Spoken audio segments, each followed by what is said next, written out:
Bom, pela primeira vez uma equipe da televisão está acompanhando aqui a festa da vitória, a festa do Penta aqui da seleção brasileira. E a gente está chegando na cozinha do ônibus, né, onde rola o pagode. Não, minha cavaquinha, eu vou começar. Mais o som do pandeiro. Rivaldo saiu pro Ronaldinho, pé direito, bateu. Brasil!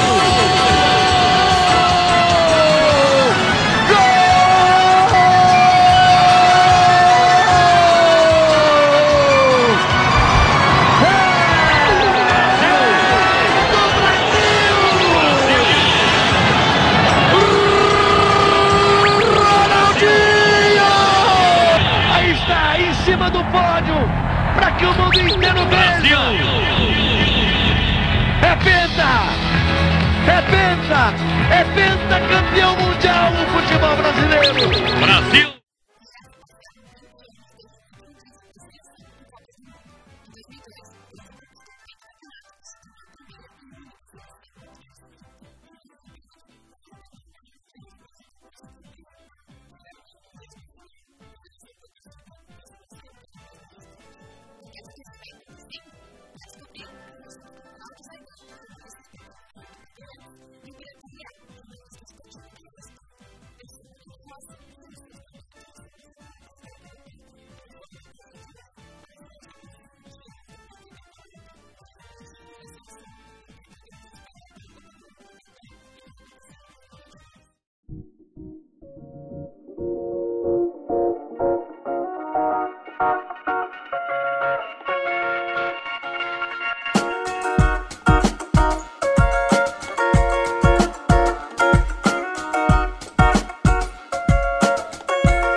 Não, a Copa de 2002, acho que foi a última Copa que eu vi sem trabalhar com esporte. Eu já era jornalista, já era formado, mas eu estava trabalhando em outra área. Então, durante a Copa, eu ainda via como uma pessoa que gosta de futebol. Uma lembrança marcante da Copa de 2002 é muito sono, porque os jogos eram às 3 da manhã, às 5 da manhã, às 8h30, né? Então, até fazia um turno, se eu voltava do meu trabalho às 6, eu jantava, ia dormir às 7, 7 e pouco, para acordar às 3 e daí eu emendava. E daí eu vi o primeiro tempo do jogo das 8h30 e daí eu saía pro trabalho. E eu nunca vi, eu pegava o segundo tempo do jogo das 8h30. Agora, eu nunca fui um cara muito torcedor da seleção brasileira. Eu não sou aquele cara que torce contra. Mas assim, o meu apego à seleção brasileira vai muito do time em si, de eu estar gostando daquele time, dos jogadores, do técnico, sei lá o quê. Meu nível de simpatia varia um pouco de acordo com isso.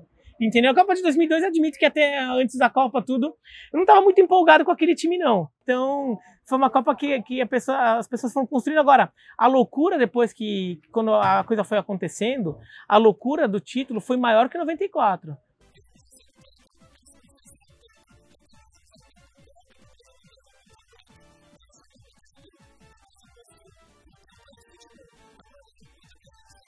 O Brasil pegou um grupo muito tranquilo. O time mais forte depois do Brasil no grupo foi o primeiro oponente do Brasil, que foi a Turquia. Vocês provavelmente já viram as imagens, por exemplo, do pênalti marcado para o Brasil, que é uma falta fora da área. Houvesse VAR naquela Copa, não seria marcado o pênalti. Mas o Brasil ganhou 2-1. E aí, os outros dois times da chave eram China e Costa Rica, convenhamos. Então o Brasil passou tranquilo, teve um jogo difícil contra a Bélgica. A Bélgica reclama muito de um gol anulado. É marcada uma falta no Roque Júnior, mas um lance muito discutível, os belgas reclamam até hoje. E aí o jogo, que foi o mais complicado complicado, que foi contra a Inglaterra. O Brasil enfrenta um time bom, o Michael Owen faz 1-0, e aí a virada. Foi a melhor partida do Ronaldinho Gaúcho na Copa, mas ele é expulso, mas ele jogou muita bola. Ele faz a jogada do gol do Rivaldo e faz aquele gol de falta, né? E aí até irrelevante se ele quis cruzar, se ele quis chutar. Ele mandou lá e foi o gol. Aí o Brasil pega de novo a Turquia, o que aconteceu em 94, quando enfrentou a Suécia 2 vezes, na fase de grupos e na semifinal. Acontece com a Turquia, o Brasil e Turquia em 2002. E foi para a final.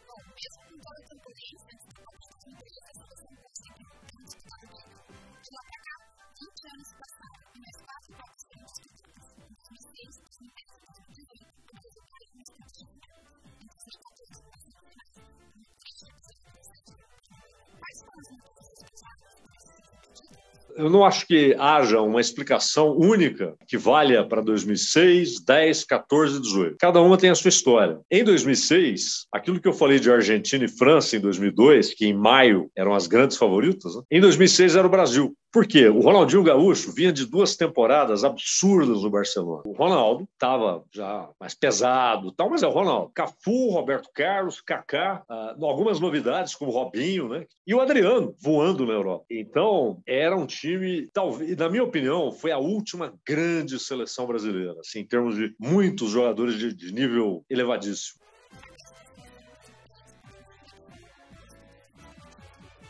Daí foi o contrário, daí vira tudo do avesso. Copa de 2006 faltou foco, foi oba-oba. Tem que botar os caras na linha, os caras que sabem o que é seleção. Dunga de técnico. Daí o erro do ciclo foi completamente outro. Foi um foco tão grande em fechar o grupo fechado, todo mundo joga aqui. O foco do Dunga foi tão pesado nisso, que assim, ele acabou perdendo o jogador ali. Então, por exemplo, o Dunga, na primeira convocação dele, ele não convoca nem o Kaká nem o Ronaldinho Gaúcho. Por quê? Eles têm que provar que merecem ser titulares da seleção. Eles têm que ganhar em campo. Daí quando convoca, bota no banco. Depois ele começa a botar pra jogar. E o Dunga faz uma seleção muito com jogador austero. O que, de certa forma, foi muito útil pro time do Dunga ter uma cara. Pro time do Dunga ser competente em conseguir resultados. Tanto é que ganha as eliminatórias com folga. Era um time que se impunha em alguns jogos. Mas era um time que faltava talento. Ele nunca conseguia encaixar o Ronaldinho Gaúcho no time. Depois o Ronaldinho Gaúcho ele até deixa de ir pra Copa. O Kaká é mais austero também, né? O Kaká tinha mais o perfil. O Kaká era o craque do time. Ele vai convocando muito jogador operário, muito jogador que mostra que é de grupo, mostra que tá fechado comigo. Ele prioriza demais esse perfil. E o Dunga, ele também não trabalha para tentar aproveitar jogadores novos. Por quê? Porque ele quer jogador cascudo. O Dunga queria jogadores como ele.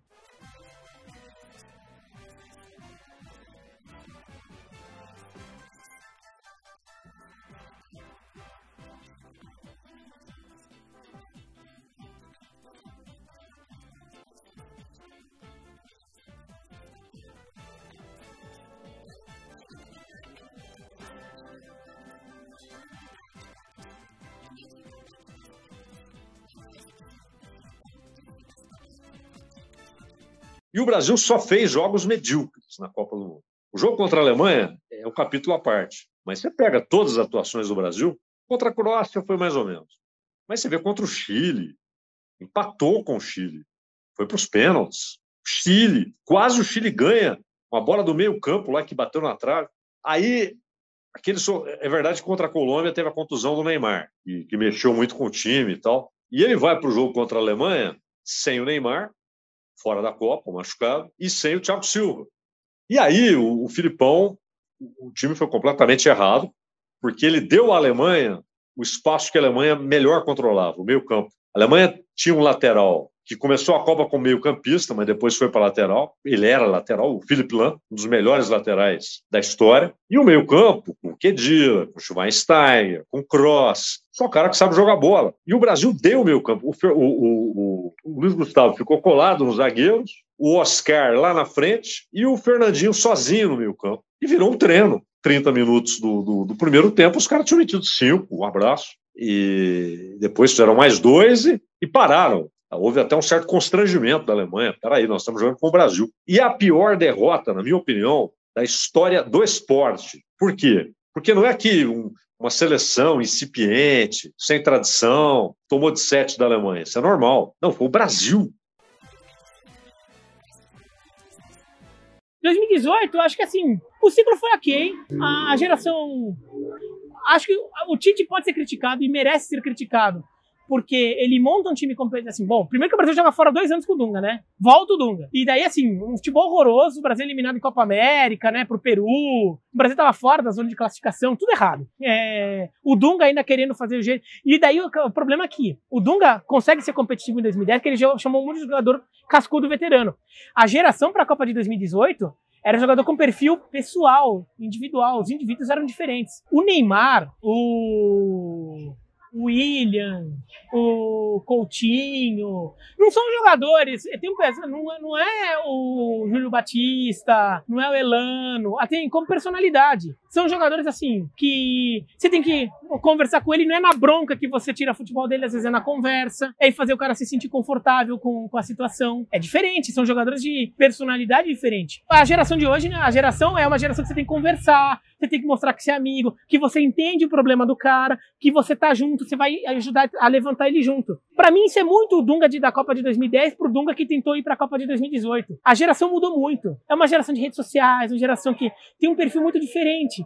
Os seres humanos eram diferentes, né? A personalidade é diferente. O Dunga não soube trabalhar isso, ele perde o grupo, ele nunca consegue ter uma coesão como ele teve, mesmo sendo um time tosco, em 2010 tinha. Daí vem o Tite é mais o jeitinho, né? O Tite é mais o jeitinho. O Dunga brigava, o Dunga chega, Marcelo, não tá afim de ser, não vai te convocar, Marcelo. O Dunga tinha dessas, né? Acho que o problema do Tite foi ter dificuldade de perceber a diferença entre treinar a seleção e treinar clube. Então ele treina a seleção como treinasse o clube. Então assim, ele espera muito tempo pra fazer alterações no time, porque em clube você tá jogando 2 vezes por semana, vai mal, e o jogador tá suspenso num jogo, você quer poupar ele, daí você põe um outro, de repente o outro joga bem, aos poucos você faz uma inversão de, esse cara virou, na seleção você tem que tomar decisão na hora, você tem 7 jogos, acho que o Tite demora pra perceber essas coisas.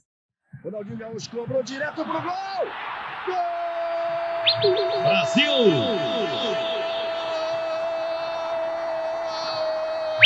Brasil!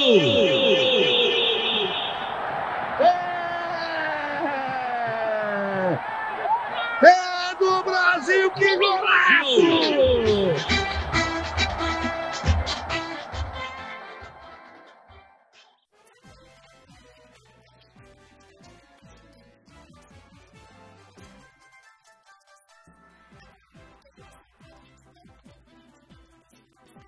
Nenhum país produziu tantos craques quanto o Brasil. É uma bobagem quando dizem que europeu, cintura dura, não sabe jogar. Isso é bobagem. A Europa teve monstros. Mas a quantidade de craques que o Brasil teve ao longo da história é um negócio absurdo. Agora, por que hoje você tem talvez 2, dependendo aí dos critérios que são subjetivos, né, para definir o que é um craque? São muitos, né? São muitos fatores. Porque o futebol, no Brasil, ele era coisa da rua.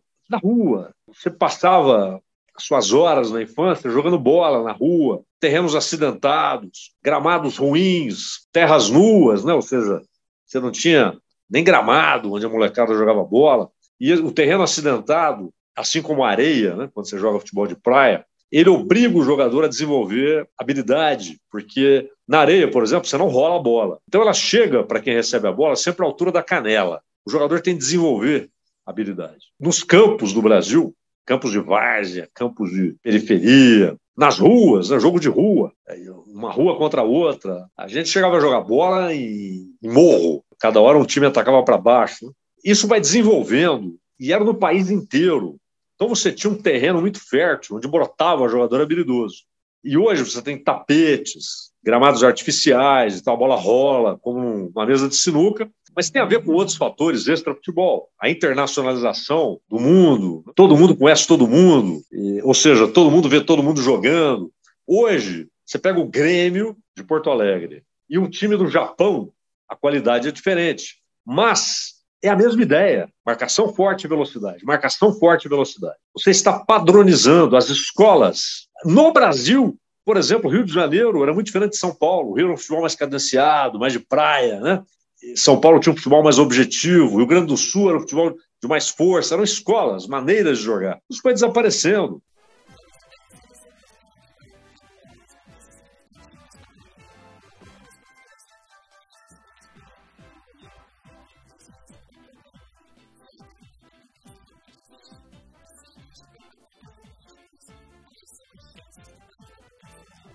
Antes de mais nada, vale ressaltar, assim, o Brasil é um dos favoritos, um dos. não é o favorito, mas é um dos. O Brasil naturalmente chega à Copa do Mundo em condições de vencê-la. A dependência vai depender do Tite. Se o Brasil dependerá de uma atuação individual impecável, quase isso, do Neymar, para ganhar a Copa, ou se não.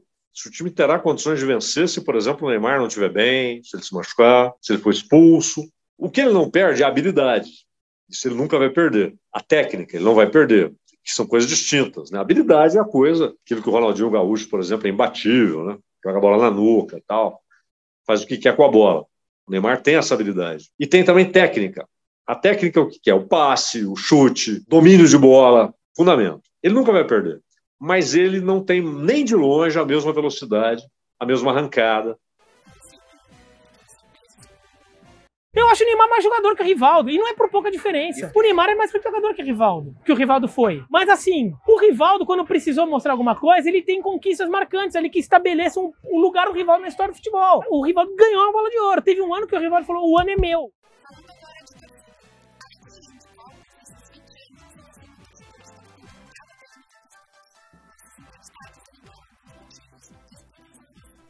É uma relação que hoje ela se limita à Copa do Mundo. Antes não.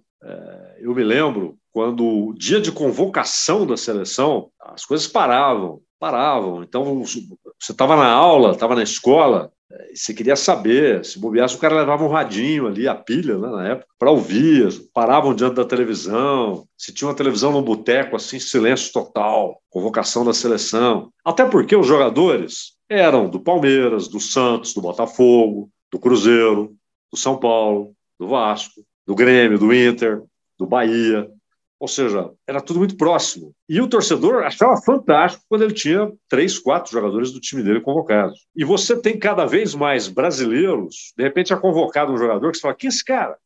Aí você vai ver, ele começou na base do Figueirense e antes de virar profissional, foi para o PSV, ou foi para o Besiktas, ou foi para o Celta de Vigo.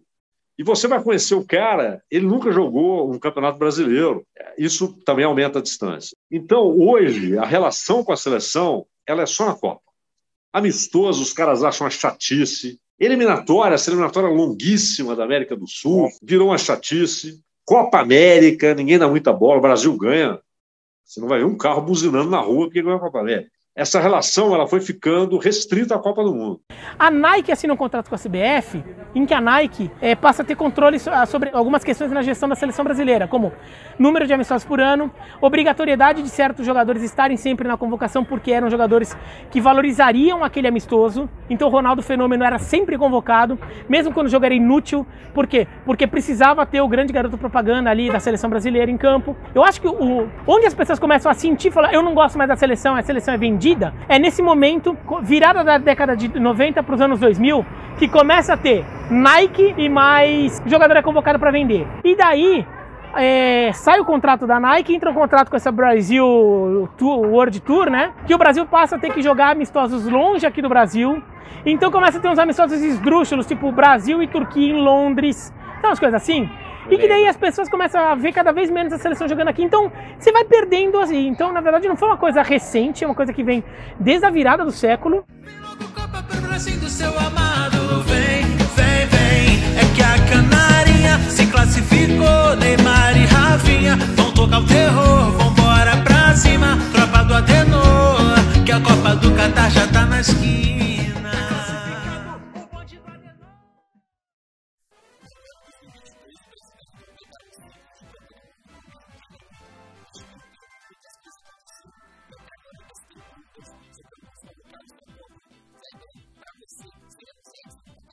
Só Deus sabe, né? Quem é que vai ganhar essa Copa do Mundo, qualquer Copa. Mas, é o que eu te disse, qualquer coisa que eu diga além de um dos favoritos, são 32 seleções.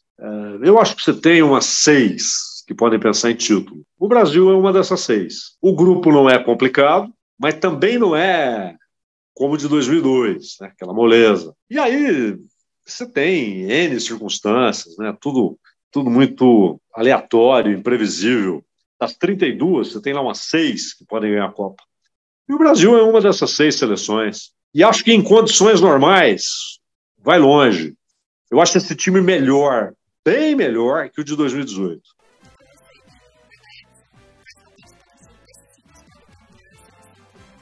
Assim, acho que essa Copa está muito mais aberta que a Copa passada. Tem muito mais seleção com condição. Acho que daí depende muito de como algumas seleções vão chegar. Como é uma Copa em meio de temporada europeia, os jogadores tendem a estar fisicamente melhores, assim, menos cansados, mas corre o risco de alguns estarem contundidos, né? Porque é aquela contusão de começo de temporada. Então a gente vai depender muito. E como é um torneio de mata-mata, depende muito de como algumas coisas acontecem. Por exemplo, a Copa passada, eu acho que a França era o melhor time da Copa passada e ganhou. E Brasil e Bélgica, empate técnico com as segundas melhores seleções da Copa. Agora o Brasil não foi nem semifinal. Por quê? O cruzamento. Brasil, Bélgica e França acabaram caindo no mesmo lado da chave. O outro lado da chave chegou a Croácia. O Brasil ganhou da Croácia.